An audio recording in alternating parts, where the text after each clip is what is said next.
चलिए दोस्तों, आज एक नई सीरीज के साथ फिर से शुरू करेंगे। एक वाक्य में उत्तर दो क्लास 12 के सारे चैप्टर्स के एक साथ, जिससे आपको परीक्षा के दिन क्विक रिवीजन करने में हेल्प हो सके। तो पहला चैप्टर है आपका विलियन। विलियन वाले चैप्टर में हम शुरू करेंगे कि विलियन वाले चैप्टर में हम शुरू करेंगे। विलियन में विलय की मात्रा कम होने वाला विलियन क्या कहलाता है? तो बच्चों इसको हम बोलेंगे तनु विलियन। क्या बोलेंगे? तनु विलियन। अगला क्वेश्चन है, प्रति लीटर विलियन में विलय के ग्राम तुल्यांकों की संख्या क्या कहलाती है? तो दूसरा हो जाएगा तुल्यांक की चालकता। क्या कहलाती है? तुल्यांक की चालकता। अगला है तीसरा आपकी स्क्रीन पे, गुण जो विलय के कणों की संख्या पर निर्भर होते हैं वो कहलाते हैं अणुसंख्यक गुणधर्म। अणुसंख्यक गुणधर्म कहलाते हैं। चौथा है, विलयन जो किसी घटक के मूलों की संख्या और विलयन के सभी घटकों के कुल मूलों की संख्या का अनुपात क्या कहलाता है? तो वह कहलाता है मूल प्रभाज। क्या कहलाता है? मूल प्रभाज। अगला है, विलयन जो बिना संगठन बदले एक ही ताप पर आश्रित होता है तो वह क्या कहलाता है? स्थिर क्वाथी मिश्रण। स्थिर क्वाथी मिश्रण क्या कहलाएगा बच्चों? स्थिर क्वाथी मिश्रण वह कहलाएगा। तो ये थे आपके विलयन वाले चैप्टर के एक वाक्य में उत्तर। अब दूसरे चैप्टर की तरफ बढ़ेंगे। दूसरा चैप्टर है आपका डी एवं एफ ब्लॉक। क्या है? D and F block. चलिए देखते हैं। पहला क्वेश्चन है, जिंक परिवर्ती संयोजकता प्रदर्शित नहीं करता। क्यों नहीं करता? तो इसलिए नहीं करता क्योंकि इसमें डी कक्षक जो है वह पूर्ण भरा हुआ होता है। डी कक्षक जो है वह पूर्ण भरा होता है, इसलिए वह परिवर्ती संयोजकता प्रदर्शित नहीं करता है। सेकंड है, कॉपर प्लस तथा कॉपर 2 प्लस में से कौन सा आयन रंगहीन है? क्यों? तो इसमें से कॉपर 2 प्लस जो है वह रंगहीन आयन हो जाएगा, क्योंकि इसमें जो है अनपेयर्ड इलेक्ट्रॉन नहीं पाए जाते। अगला, एफ ब्लॉक के तत्वों को कितनी श्रेणी में बांटा गया है? तो कितनी श्रेणी में बांटा गया है? 2 श्रेणियों में बांटा गया है। अगला है, लैंथेनम की कौन सी ऑक्सीकरण अवस्था अधिक स्थायी होती है? तो कौन सी होती है? तीसरी अवस्था जो होती है लैंथेनम की वह ऑक्सीकरण अवस्था अधिक स्थायी होती है। अगला है, आयरन 2 प्लस में अयुग्मित इलेक्ट्रॉनों की संख्या कितनी है दोस्तों? तो है वह 4। और लूनार कास्टिक किसे कहते हैं? तो याद रखिए, सिल्वर नाइट्रेट AgNO3 का जो विलयन है वह कहलाता है लूनार कास्टिक। वह क्या कहलाता है बच्चों? लूनार कास्टिक कहलाता है। इसको इम्पोर्टेंट में डाल दीजिए। लूनार कास्टिक जो है वह आपका इम्पोर्टेंट में आ जाएगा, इम्पोर्टेंट क्वेश्चन हो जाएगा। अगला चैप्टर है आपके स्क्रीन पर केमिकल काइनेटिक्स। रासायनिक बलगतिकी। रासायनिक बलगतिकी। चलिए इसके क्वेश्चन स्टार्ट करते हैं। पहला क्वेश्चन है, किस कोटि की अभिक्रिया सांद्रता पर निर्भर नहीं करती? तो पहले का आंसर हो जाएगा शून्य कोटि की जो अभिक्रिया है वह सांद्रता पर निर्भर नहीं करती है। दूसरा है, इकाई समय में क्रियाकारक की सांद्रता परिवर्तन को क्या कहा जाता है? तो इसका जो आंसर हो जाएगा दूसरा, अभिक्रिया की दर। अभिक्रिया दर कहा जाता है। अगला है, किसी अभिक्रिया को संपन्न होने के लिए आवश्यक ऊर्जा को क्या कहते हैं? तो हम कहेंगे इसको तीसरा, सक्रियण ऊर्जा। क्या बोलेंगे बच्चों? सक्रियण ऊर्जा। अगला क्वेश्चन है, प्रथम कोटि की अभिक्रिया के लिए अर्धायु का जो सूत्र है वह क्या होगा? T½ बराबर 0.693 अपॉन K। ये हो जाएगा अर्ध अभिक्रिया का सूत्र। किसके लिए? प्रथम कोटि की अभिक्रिया के लिए। अगला 5वें नंबर का क्वेश्चन है आपका, शून्य कोटि की अभिक्रिया के लिए अर्धायु काल किसके समानुपाती होता है? तो अभिकारक की अभिकारक की प्रारंभिक सांद्रता के समानुपाती होता है। लास्ट क्वेश्चन है, दर निर्धारक पद में भाग लेने वाले अणुओं की संख्या क्या कहलाती है? तो छठवें का जो आंसर है वह हो जाएगा अणु संख्यता। अणु संख्यता कहलाती है। अणु संख्यता कहलाती है। अगला क्वेश्चन है आपकी स्क्रीन पर, अगला चैप्टर बोलेंगे, वो है उप सहसंयोजी यौगिक। उप सहसंयोजी यौगिक। अब हम इस चैप्टर के एक वाक्य में उत्तर दो देखेंगे। तो पहला क्वेश्चन है आपके स्क्रीन पर, केंद्रीय धातु आयन से जुड़े एक दंती लिगेंड की संख्या कहलाती है। क्या कहलाती है? इसमें आंसर भी हो गया, उपसहसंयोजी संख्या कहलाती है। दूसरा है, डाइक्लोरोटेट्राएमीन प्लेटिनम 4 आयन का सूत्र लिखिए। तो इसका जो सूत्र है दूसरे नंबर का आंसर ये पहले नंबर का हो जाएगा।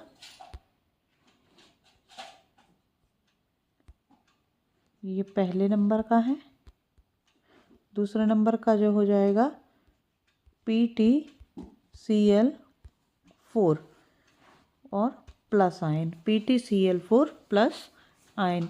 अगला तीसरा है, यदि संकुल आयन ऋणायनिक है तो केंद्रीय धातु परमाणु के नाम के आगे क्या लगाते हैं? तो तीसरा का है तो वहाँ लगाते हैं 8।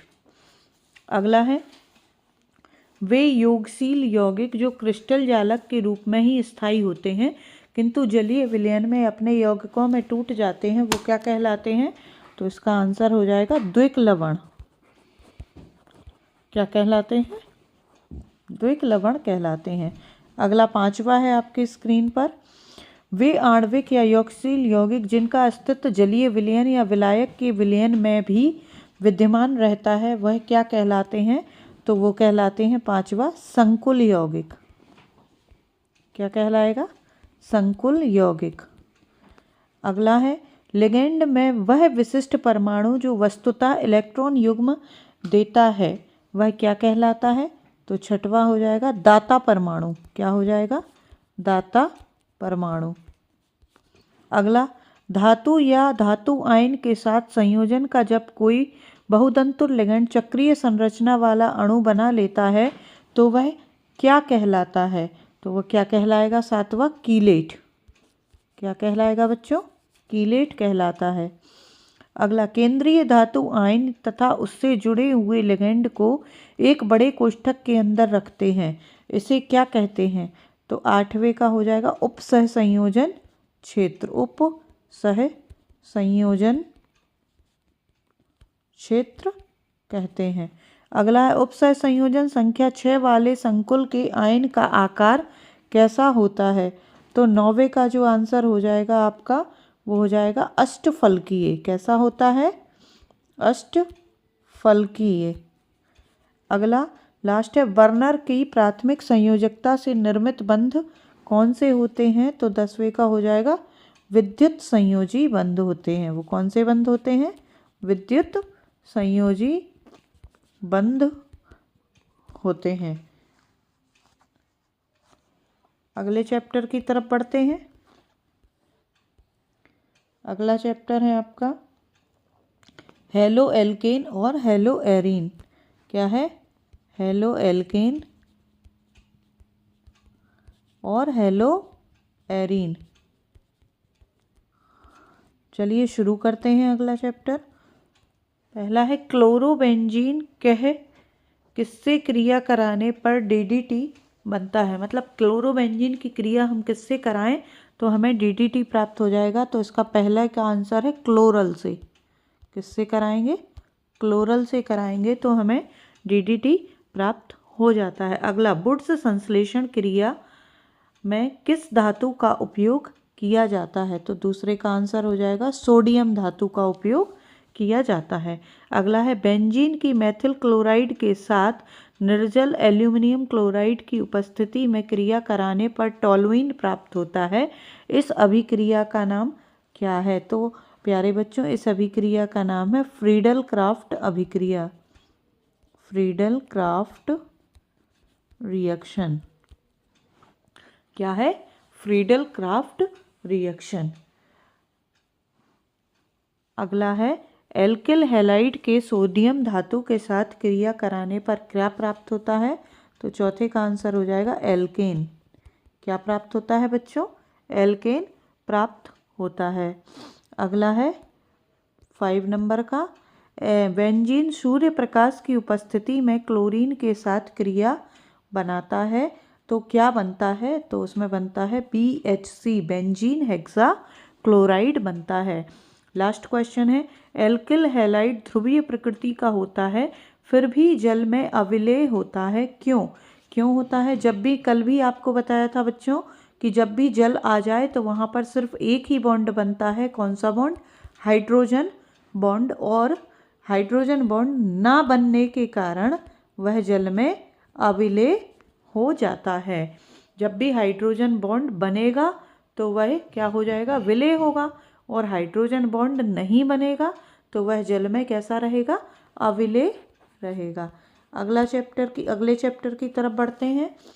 अगला चैप्टर है आपका एल्कोहल, फिनॉल एंड ईथर।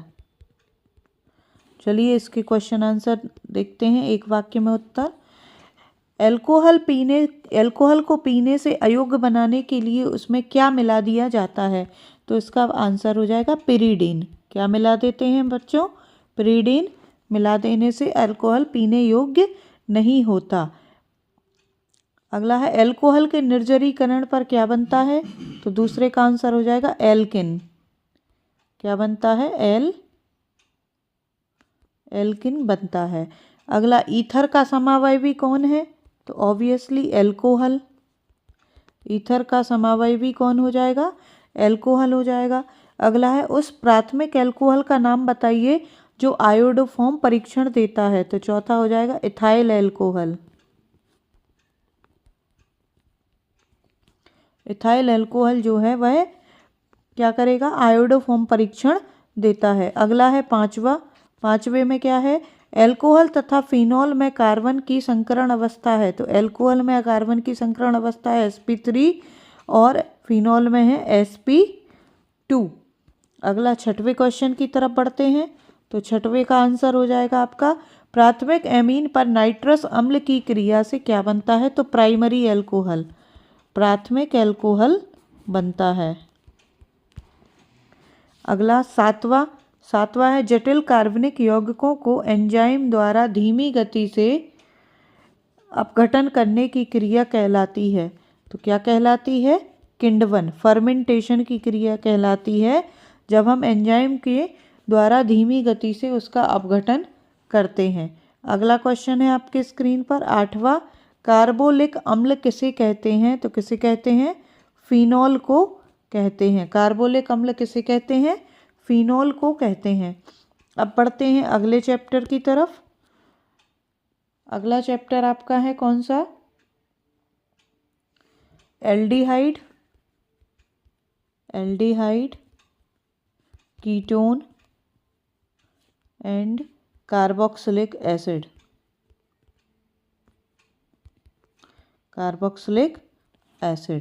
चलिए बढ़ते हैं बच्चों। अमोनिया में सिल्वर नाइट्रेट का विलयन क्या कहलाता है?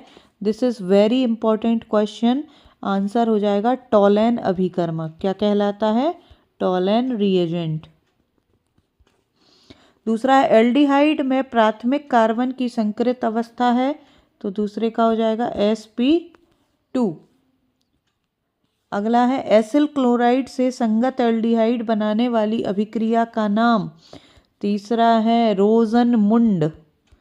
कौन सी अभिक्रिया है यह? रोजनमुंड रिएक्शन। चौथा है एल्डोल संघनन किस प्रकार के एल्डिहाइड और कीटोन के द्वारा होता है? तो एल्डोल संघनन में हमेशा अल्फा हाइड्रोजन युक्त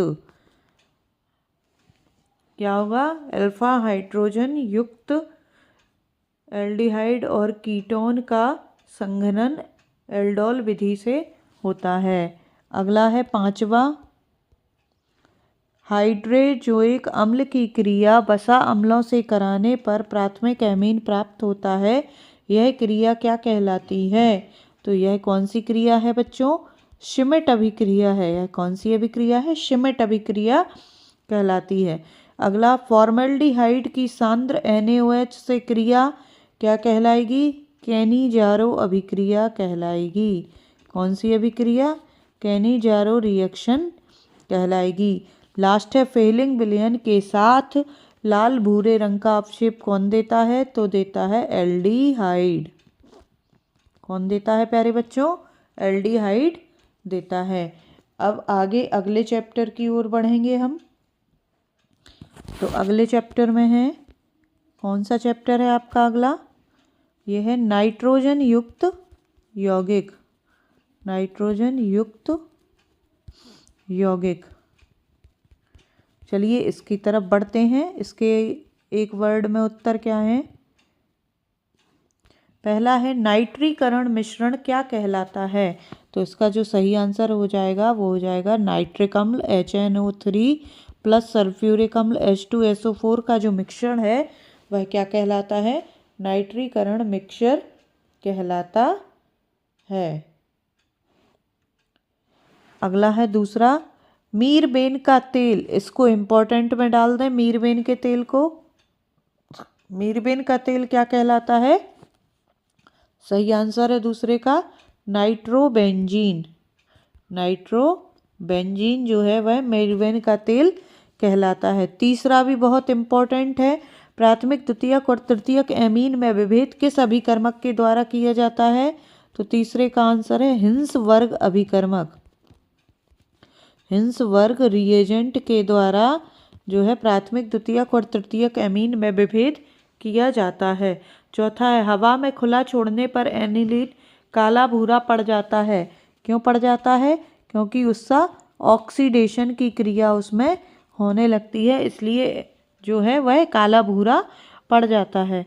पांचवा है, नाइट्रोबेंजीन के अम्लीय माध्यम में अपचयन करने पर क्या प्राप्त होता है? तो पांचवे का आंसर हो जाएगा, क्या प्राप्त होगा? एनिलीन प्राप्त हो जाएगा। अगला है, छठवां क्वेश्चन है आपके स्क्रीन पर। तो छठवें में है, बेंजीन डाइजोनियम क्लोराइड की फिनॉल के साथ अभिक्रिया क्या कहलाती है बच्चों? तो युग्मन अभिक्रिया कहलाती है। क्या कहलाती है? युग्मन अभिक्रिया कहलाती है। सातवां, कार्विल एमीन परीक्षण देते हैं।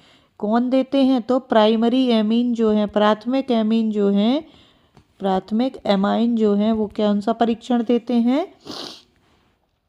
कार्विल एमीन परीक्षण देते हैं। अगला आठवें है, एमीन की प्रकृति होती है तो कैसी होती है? क्षारीय प्रकृति या बेसिक नेचर का होता है। लास्ट नवा है, किस एमीन में हाइड्रोजन बंध नहीं पाया जाता? तो टर्सरी तृतीयक एमाइन में जो है वह हाइड्रोजन बंध नहीं पाया जाता। अगले चैप्टर की तरफ बढ़ते हैं बच्चों। तो अगला चैप्टर है आपका जैव अणु। कौन सा है? जैव अणु। चलिए देखते हैं जैव अणु के एक वाक्य में उत्तर दो। पहला है, रक्त का थक्का जमाने के लिए कौन सी प्रोटीन उत्तरदायी है? तो पहले का है, कौन सी प्रोटीन उत्तरदायी है? तो फाइब्रिनोजिन। फाइब्रिनोजिन प्रोटीन उत्तरदायी है। दूसरा है, अमीनो अम्लों को आपस में कौन सा बंध जोड़ता है? ये पहला हो गया। दूसरा है पेप्टाइड बंध। कौन सा बंध?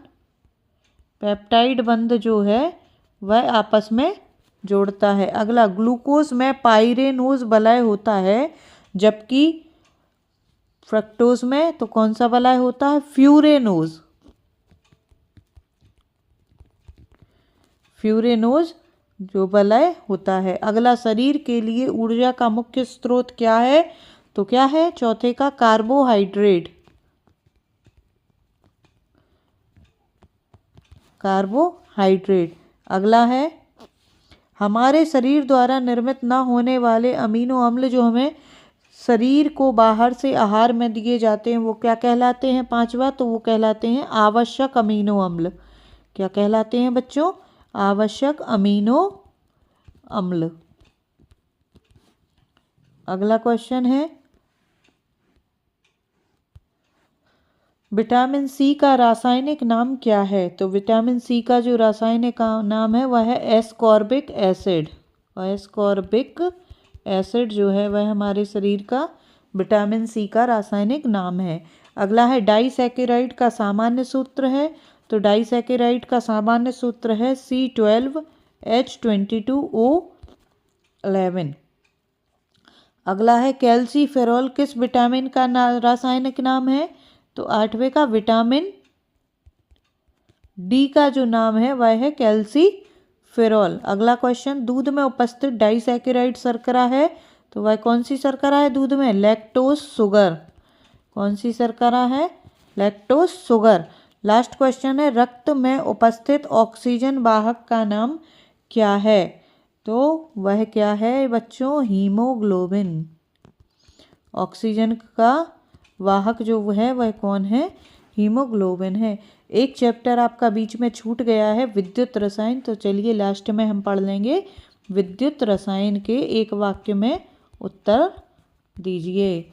चलिए देखते हैं। दो इलेक्ट्रॉनों को संयुक्त करने वाली युक्ति क्या कहलाती है? तो वह क्या कहलाती है? सेल। विद्युत अपघट्ट क्रिया जिन नियमों का पालन करती है तो किसने दिए थे? Faraday, Faraday's law. अगला है, वह क्रिया जिसमें ऑक्सीकरण और अपचयन दोनों एक साथ होते हैं वो क्या कहलाती है? Redox, redox reaction. अगला, पदार्थ जो विलयन में आयनित होते हैं क्या कहलाते हैं? वे पदार्थ जो विलयन में आयनित होते हैं वो क्या कहलाते हैं? विद्युत अपघट्य।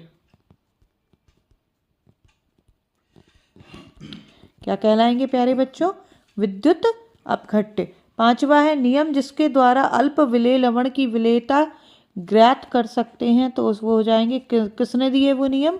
कॉलरॉश के नियम ने, कॉलरॉश। एक क्वेश्चन और है लास्ट वाला, वह प्रक्रिया जिसमें कोई पदार्थ इलेक्ट्रॉन को ग्रहण करता है तो वह क्या कहलाती है? Oxidation reaction, oxidation reaction. तो प्यारे बच्चों, आपने मेरे साथ खाली स्थान पढ़ लिए, MCQs भी पढ़ लिए, एक वाक्य में उत्तर दो भी पढ़ लिए। अब कल से अपन करेंगे लघु अति लघु उत्तरीय प्रश्न, जो आपके 2 नंबर वाले प्रश्न आते हैं उनकी सीरीज शुरू करेंगे, जिससे आपको क्विक और सडन रिवीजन आपके बोर्ड एग्जाम के दिन मिल जाए और आपके ऊपर कॉपी किताबों का बोझ भी ना रहे। ऐसी ही सीरीज को प्राप्त करने के लिए मेरे साथ जरूर जुड़ें और चैनल को लाइक शेयर सब्सक्राइब जरूर करें। और भी आपको कौन से क्वेश्चंस के आंसर हमसे चाहिए ये कमेंट बॉक्स में ज़रूर बताएं। धन्यवाद।